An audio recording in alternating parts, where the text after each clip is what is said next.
Friends, পরবর্তী video নিয়ে হাজির হলাম।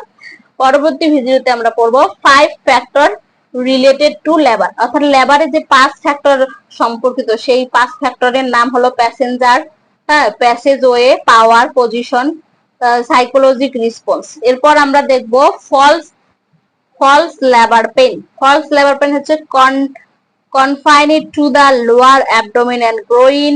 Number 2 হচ্ছে unrelated hardening of the uterus.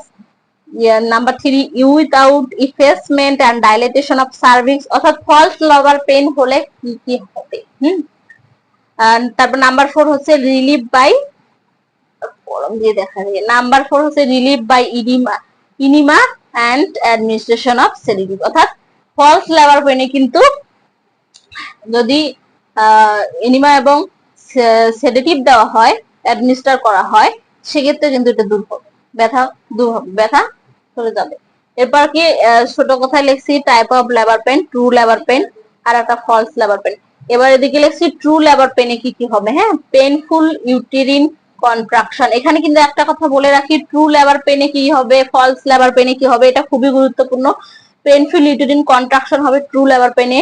Gradually increasing, আস্তে আস্তে ব্যথাটা বাড়বে। যদি ট্রু লেবার পেন হয় তাহলে সেক্ষেত্রে আস্তে আস্তে ব্যথাটা বাড়বে। প্রোগ্রেসিভ ইফেসমেন্ট, অর্থাৎ কি আস্তে আস্তে প্রোগ্রেসিভ ইফেসমেন্ট হবে। Associated with show formation of bag of water, no relief by sedative. Sedative যদি দেওয়া হয় তাহলে ব্যথা রিলিফ হবে না। এবার আমরা পড়বো অবস্ট্রাক্টেড লেবার। অবস্ট্রাক্টেড লেবারের কজ হচ্ছে, অবস্ট্রাক্টেড লেবারের কজ এখানে পড়ি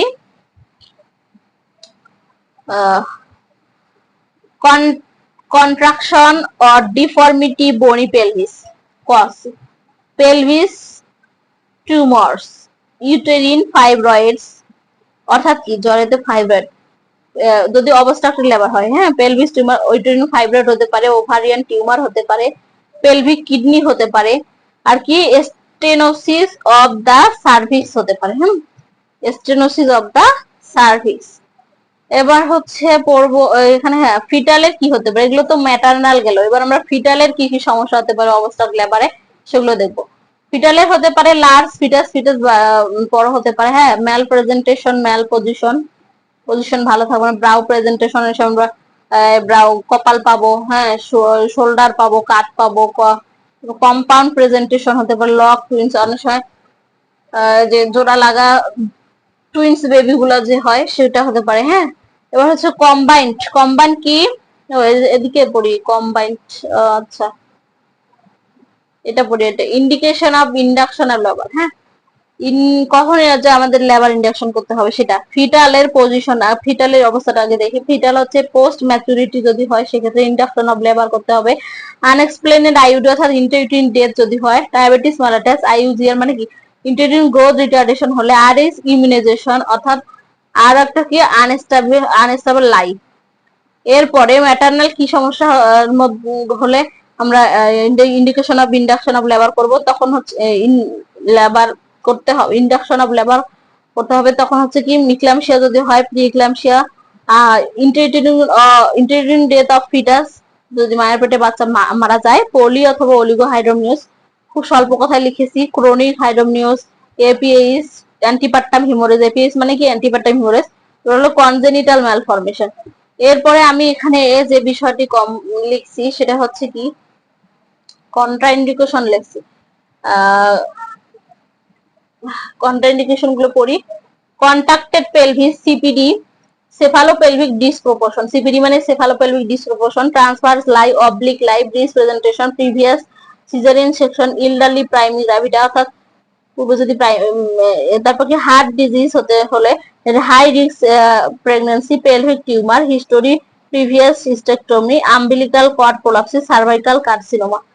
তারপর এখানে লিখছি কম্বাইন্ড কি lesser degree of placenta previa, abruption of placenta, PROM হচ্ছে কি এই যে premature rupture of membrane, chronic hypertension R chronic renal disease. এটা ভালো করে একটু দেখাই আপনাদের পুরোটা।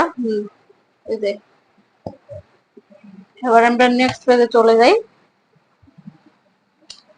নেক্সট পেজে লিখছি complication of oxytocin. Oxytocin inter করলে আমাদের কি কমপ্লিকেশন হতে পারে, রাপচার ইউটেরাস, ফিরে যেতে পারে। হ্যাঁ, হাইপারটেনশন হতে পারে, অ্যান্টিডায়ারেটিক, লিডিং ইনটক্সিকেশন হতে পারে, ইউটেরিন হাইপার স্টিমুলেশন হতে পারে, fetal asphyxia, fetal death, fetal distress, এগুলো হচ্ছে কমপ্লিকেশন অফ অক্সিটোসিন। এবার এদিকে দেখি causes of low birth weight বেবির কারণ, হওয়ার কারণ।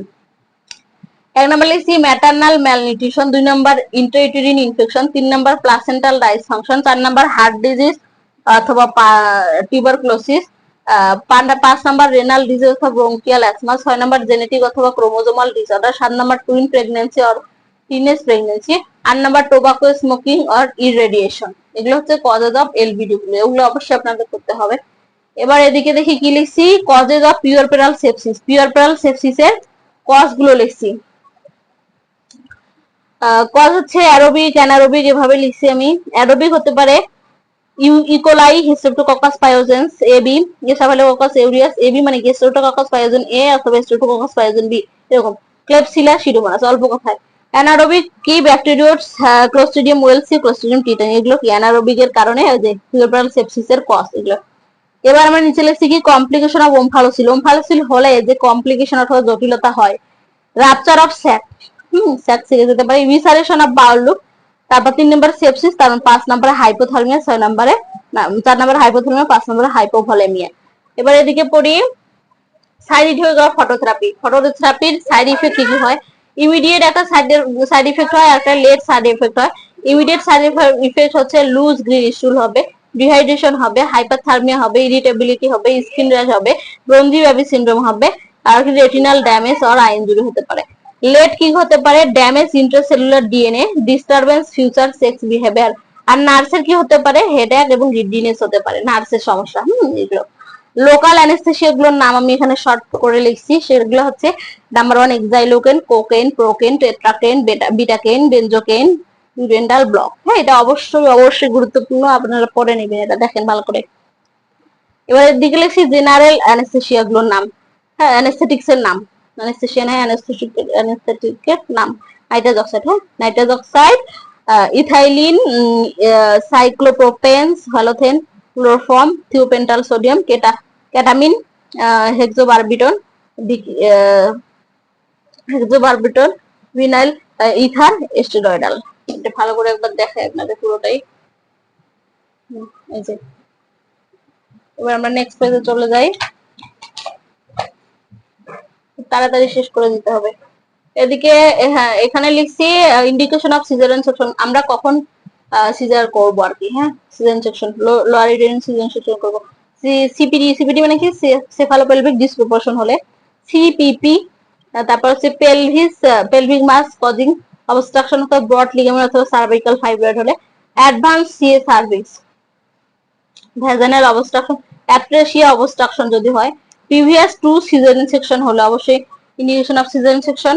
হ্যাঁ ফিটাল ডিস্ট্রেস হলে অবশ্যই caesar, cervical dystocia, small pelvis অথবা large fetus, APH antepartum haemorrhage হলে, অ্যাব্রেশন প্লাসেন্টা হলে, placenta previa, malpresentation, brow presentation, breech presentation অথবা shoulder presentation, failure to progress labour, eclampsia অথবা সিভিয়ার প্রিক্লামশিয়া, হার্ট ডিজিজ অথবা uncontrolled diabetic mellitus, vulval tumour অথবা VVF. ভিভিএফটা কি, ভিভিএফটা হলো ভেসিকোভাজানাল fistula, হ্যাঁ মনে রাখবেন। কমন ইন্ডিকেশন, এর মধ্যেও কিন্তু আমরা কমন ইন্ডিকেশনটা অনেক বেশি গুরুত্বপূর্ণ, এটা আমরা মনে রাখবো এবং অবশ্যই পড়বো। সেটা হলো সিপিডি হলে কমন ইন্ডিকেশন সিজারিয়ান সেকশনের, কন্ট্রাক্টেড পেলভিস হলে, APS, contracted placenta, central placenta praevia হলে, fetal distress, malpresentation, failed induction of labour, cervical dystocia, এগুলো কিন্তু কমন সিজারিয়ান সেকশনের কমন ইন্ডিকেশন। হ্যাঁ এটা মনে রাখতে হবে, ভালো করে দেখে নেন। এবার এদিকে যাই, এদিকে কি লিখছি আমি দেখি, তাড়াতাড়ি শেষ করতে হবে তো। এবার লিখছি কি causes of PPS, postpartum haemorrhage হওয়ার কারণগুলো এখানে লিখছি, এটা পড়া অবশ্যই দরকার। ইউটেরিন অ্যাটনি 80%, ইউটেরিন অ্যাটনিতে কি কি হতে পারে, grand multipara, over distension, example হিসেবে বিগ বেবি, হাইড্রোনিউজ অথবা টুইন যদি হয়, অ্যানিমিয়া, কনস্ট্রাক্টেড রিং যদি হয়, malnutrition, APH, prolong labour, precipitated labour, anaesthetic drug halothane, retained placenta, mismanage third stage, mismanagement third stage, uterine fibroid malformation uterus, এগুলো কি uterine অ্যাটনি 80% cause PPH এর কারণ। এবার ট্রমা হলো 20%, combination of atonic and traumatic causes, blood coagulation disorder, acquired or congenital, secondary haemorrhage. আচ্ছা, এই যে causes of PPH এর এটা গেল কি, এক নাম্বার ইউটেরিন অ্যাটনি 80%, ট্রমা। এবার হলো secondary haemorrhage, retained bits placenta, infection, এটা খুব গুরুত্বপূর্ণ, ইনফেকশনটা মনে রাখতে হবে, সেকেন্ডারি হিমোরেজের মধ্যে পড়ে। Sub involution, caesarean section, wound, choriocarcinoma যদি হয়, সার্ভাইকাল কার্সিনোমা হলে, regeneration of uterine fibroid, polyp, এগুলো হলে। কজেস অফ অ্যাসফেক্সিয়া, অ্যাসফেক্সিয়ার কারণ হচ্ছে প্রিক্লাম্পসিয়া, অ্যানিমিয়া, হাইপারটেনশন, ডায়াবেটিক মেলাইটাস, তারপরে এনিমিয়া। এটা খুব ছোট করে আমি পরে এটা করছি, ইনক্লুড করছি কজেস অফ অ্যাসফেক্সিয়া, অ্যাসফেক্সিয়ার কজেস হিসেবে। তো এই ছিল ভিডিও। Thank you friends.